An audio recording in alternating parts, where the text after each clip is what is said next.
السلام عليكم. اليوم مع وصفات موالي جيتكم بوصفة كيش تحت طلب العديد من الأخوات.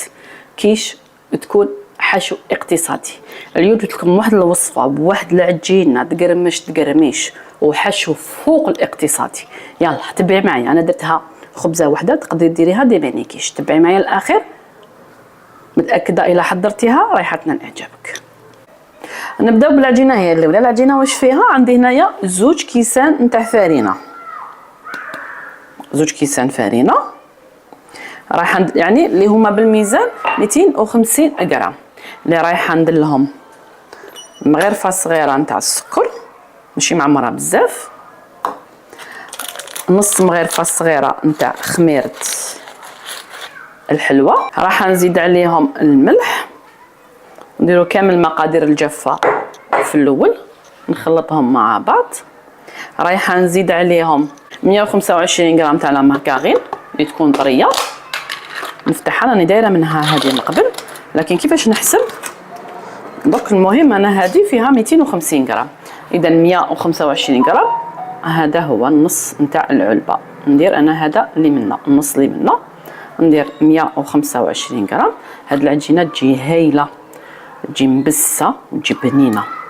اذا ندير النص نتاع العلبه اللي هي 125 غرام، ونزيد عليهم 2 مغارف كبار نتاع الزيت، ونبسس العجينه تاعنا مليح مليح بهذيك لا مارغارين والزيت اللي درناها في الفارينه.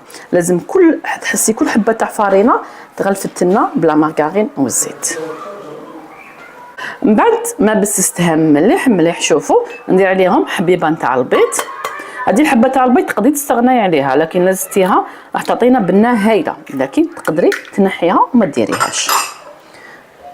نفتحها هكذا مليح مليح، نديرلها شويه نتاع الماء، غير شويه ما نكتروش، باش نفتحوا البيضه ونبداو نلمو في العجينه تاعنا. العجينه نلموها فقط ما نعجنوهاش، نلمو العجينه تاعنا.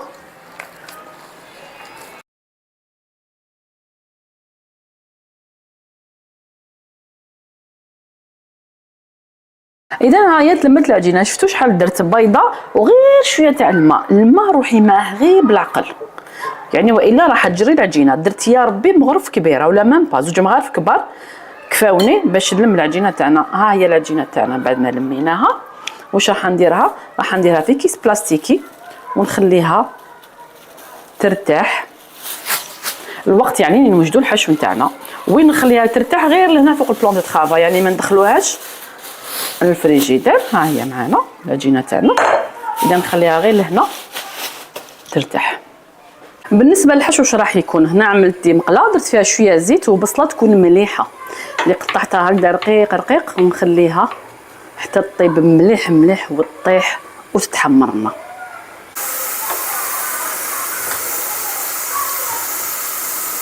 شوفوا لي داك البصل كيفاش طاب، تحسي انه تحمر، ما نخلوش حتى يتحرق لانه راح يزيد يطيب معنا، لكن تحسي انه طاب مليح مليح.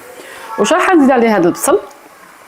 عندي هنايا ربطه نتاع السلق، درت غير الورق اللي كنت غسلتهم مليح، غسلوا مليح السلق تاعكم ونقطعوا، ونبقى نزيد غير بشويه، يعني كي تدبل هذه الكميه نزيد كميه اخرى، يعني درت ربطه واحده فقط.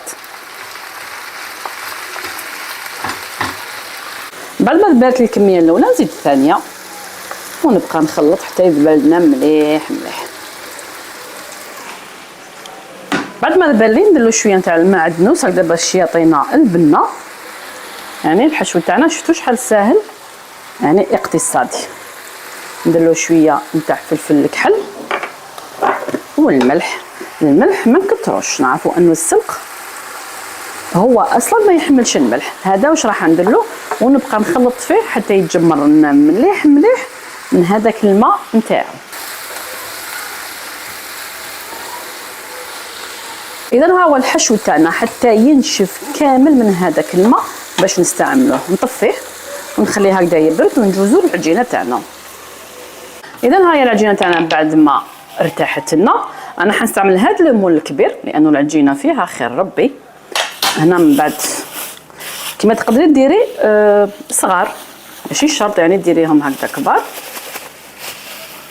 اذا نقطع غير هذا الكيس بلاستيكي نخدم فيه وعلاش نجيب كيس واحد اخر.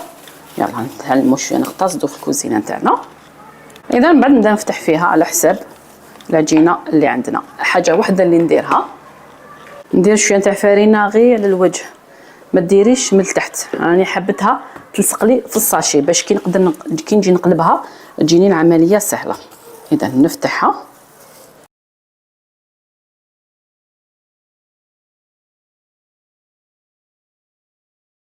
بعد ما فتحتها دائما نقيس المول تاعي، ها هو معنا.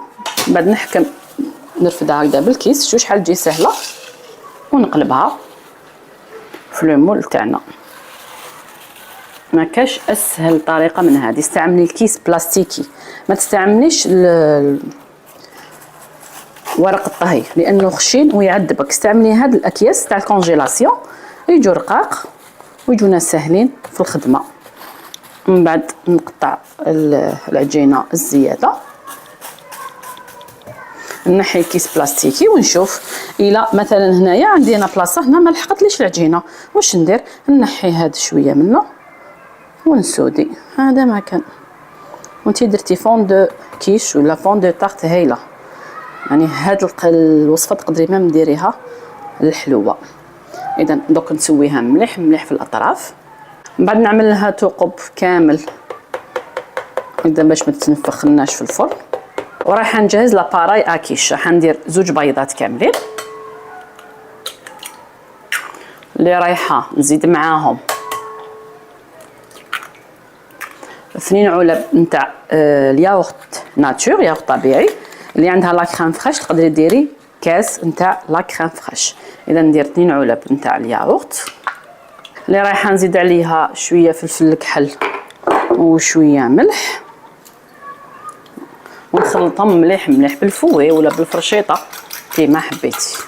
من بعد الفون دو كيش تاعنا ها هي، وندير هذاك الحشو اللي طيبته. يجي هايل هذا الحشو هذا، والسلق راهو كاين ونحبوه بزاف في رمضان. اذا نهار نديرو بوراك، نهار نديرو كيش، كل خطره واش نديرو. اذا نمشيه كامل على القاعده نتاع الكيش تاعنا، يعني ربطه واحده رايحه تكون كافيه. بعد واش راح نزيد فرماج طري. هذا الفرماج فاميلي نتاع فرماجه شحال نفعني فيه هذا رمضان يا البنات، تحفه، يشد وطيبي به واش حبيتي. اذا ونقطع وندير هكذا بطريقه عشوائيه، نحط هكذا مرسوه تاع الفرماج باش كل ما نقسمو قطعه يجي فيها فرماج. ديري هكذا واحد 2 مغارف كبار راح يكفونا. اذا بعد نفرغ عليها هذيك لابارايا كيش اللي درناها على الوجه نتاعها. نسيي كيفاش نمشيها هكذا كامله، يعني ماشي ندير في بلاصه وبلاصه ما نديرش، ندير كامل كيف كيف. 2 بيضات راح يجونا هذيك هي. اذا نمشيها كامل على الوجه نتاع الخبزه نتاعنا. بعد نجيب مرسو تاع فرماج شيدر ونسكرفت شويه على الوجه باش تعطينا داك الاحمرار الشباب اللي شهي والبنه والريحه. اذا بعد ما نكمل ندخلها الفرن على 170 180 درجه، ما تكثريش النار بزاف هكذا باش نعطوا لها الوقت انه العجينه طيب لنا مليح مليح من التحت وتتحمر لنا على الوجه نتاعها. ونخرجها. ها هي بعد ما طابت راهي تبان تشهي. نخليها شويه هكا تريح ونحيها، يعني التنحيه تاعها راح تجي بزاف سهله. فقط هنا راهي سخونه، غير نرفد لو بلا تاعنا راح ترفد ديجا. شوفوا هنايا راهي تنحت كامل من الطرف. الوصفه تاع نهار اليوم ها هي معنا واجده. خلوها تطيب على 180 درجه، ولا عندك فرن كهربائي ديريها على 170 درجه. تخليها تطيب فيه غرده هكذا باش تطيب كامل مع بعض كيما العجينه كيما الحشو. اذا راح نقسم منها قطعه. شوفوا كيفاش جات بزاف شابه والريحه هايله. اذا بسم الله نقسم منها قطعه. شتو تقطع يعني بالخف، ما تحسيش انه راكي تضربي معاها ولا. اذا بسم الله نرفدوا قطعه. شوفوا لي هذيك الكيش كيفاش جاتنا تحفه. العجينه جات طايبه من التحت محمره. شوفوا الاطراف، شوفوا داك الحشو ما درنا والو، غير السلق والفرماج ياغورت ناتور والبيض. يلا لازم تجربوا الوصفه. العجينه هايله. شفتوا كيفاش كنت نقسم فيها؟ تقسمت بكل سهوله. يلا ما عليكم غير تجربوا الوصفه. اللي متأكدة أنها راح تنال إعجابكم. وإلى الملتقى إن شاء الله مع وصفة جديدة، وإلى اللقاء.